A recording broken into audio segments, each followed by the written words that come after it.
이재명은 1,000만 개미 투자자의 든든한 우군이 되겠습니다. 이재명 후보는 어제 현행 주식 매매 대금의 0.25%인 증권거래세 폐지를 공약했습니다.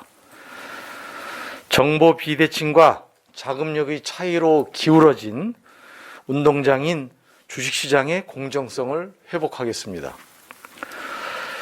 이를 통해 1,000만 개미 투자자들의 권익을 보호하고 주가지수 5천 시대를 열겠습니다. 자본주의는 재산 보유자의 자유로운 처분 가능성을 보장하는 사유재산제를 핵심으로 합니다. 하지만 자본주의가 고도화되고 성숙해질수록 부의 불평등과 이로 인한 계층의 고착화를 막는 시장의 규칙이 필요합니다. 주식세제의 개혁 방향도 마찬가지입니다.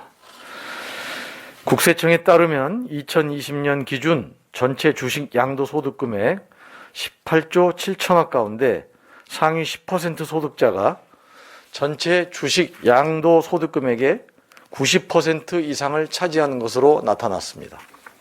이런 상황에서 주식 양도세를 폐지한다면 시장의 약자인 1,000만 개미 투자자들의 불리한 상황만 가속화될 것입니다.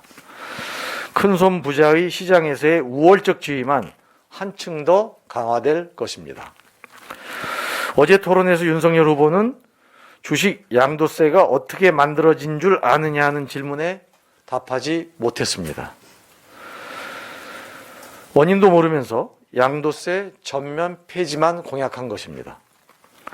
아무리 써준 대로 읽는다고 해도 앞뒤 없이 앵무새처럼 반복하는 것은 대한민국 국민 전체를 책임질 대선 후보의 자세는 아닙니다. 이재명 후보는 좌고우면하지 말고 국민을 위한 일관된 해법을 다시 하겠습니다. 이재명 후보는 좌고우면하지 않고 국민을 위한 일관된 해법을 차분하게 제시해 나가겠습니다.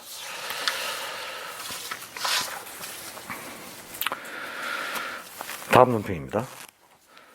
어제 열린 TV 토론에서 윤석열 후보는 경제발전 방향 토론 중에 이재명 후보가 모델로 제시한 뉴딜 정책을 비판했습니다.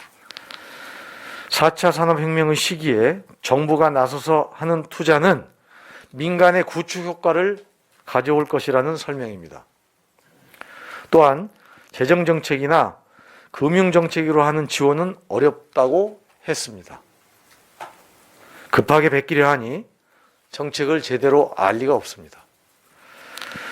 뉴딜 정책은 국가가 나서서 민간이 하기 힘든 인프라 투자를 하는 것입니다. 미국의 바이든 대통령이 불과 1년 전 AI, 6G, 신소재, 에너지, 반도체 등의 2조 달러 규모의 인프라 투자 정책을 발표한 바 있습니다. 더 문제인 것은 윤석열 후보 자신이 유세나 정책 공약 발표 때 정부의 대규모 인프라 투자를 발표했다는 것입니다.